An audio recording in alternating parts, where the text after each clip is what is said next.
Haribol, Haribol, Haribol. Greetings, greetings, everyone.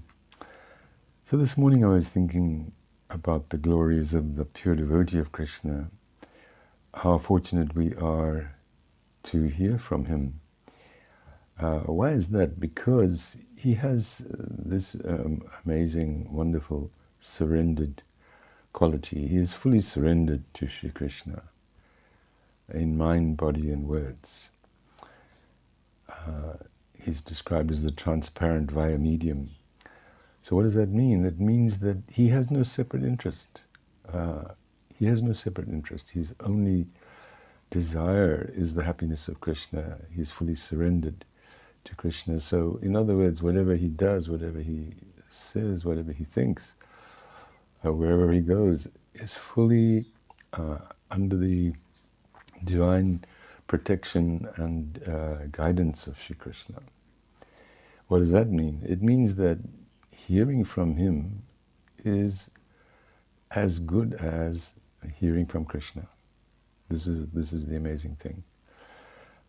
There's no disturbance, no interference, no contamination.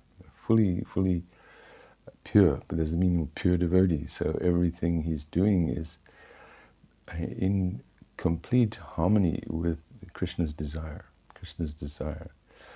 And just as Krishna says, Gurudev says, we are not so good at, although Krishna is in our hearts, he's the Paramatma, the Super Soul, we hear that he's thumb high, sitting there in the heart alongside the individual soul.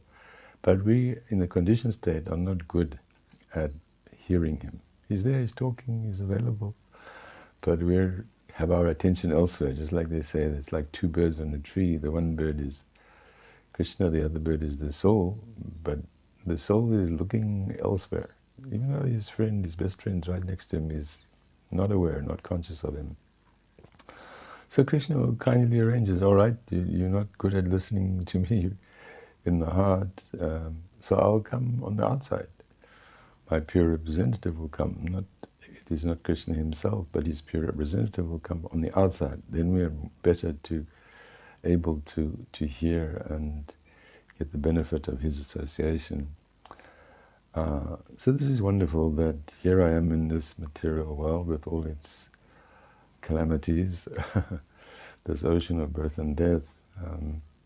How do I get out? How do I connect with God, Krishna? And of course, his desire is to save us. He's the savior of all surrendered souls.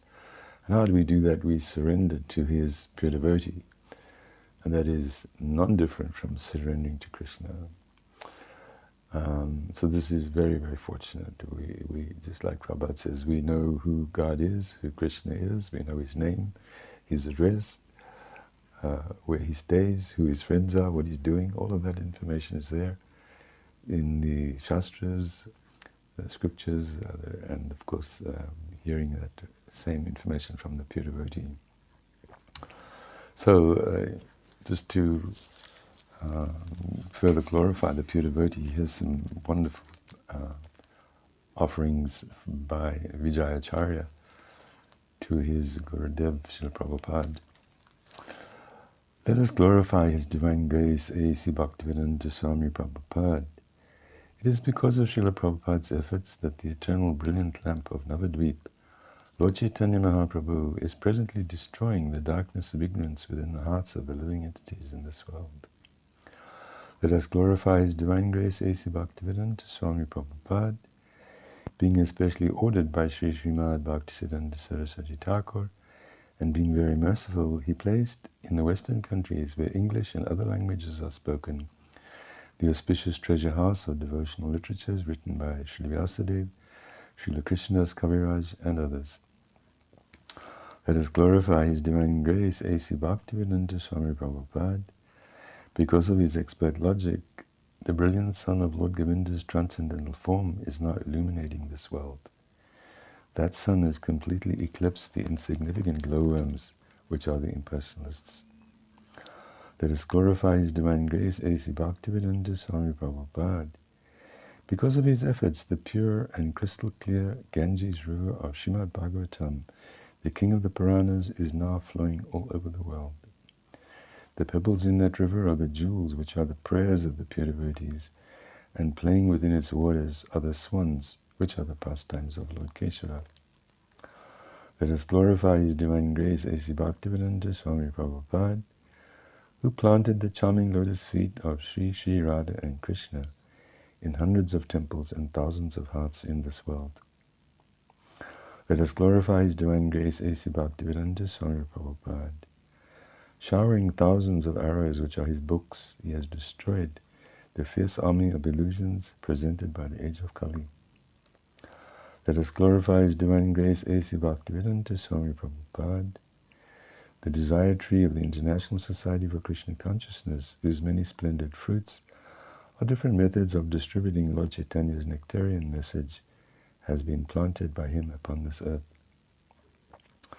Let us glorify His Divine Grace, A.C. Bhaktivedanta Swami Prabhupada, who is like an ocean of mercy, and with his body, mind, words, and self, has completely taken shelter of Lord Krishna, the transcendental son of Nanda Maharaj.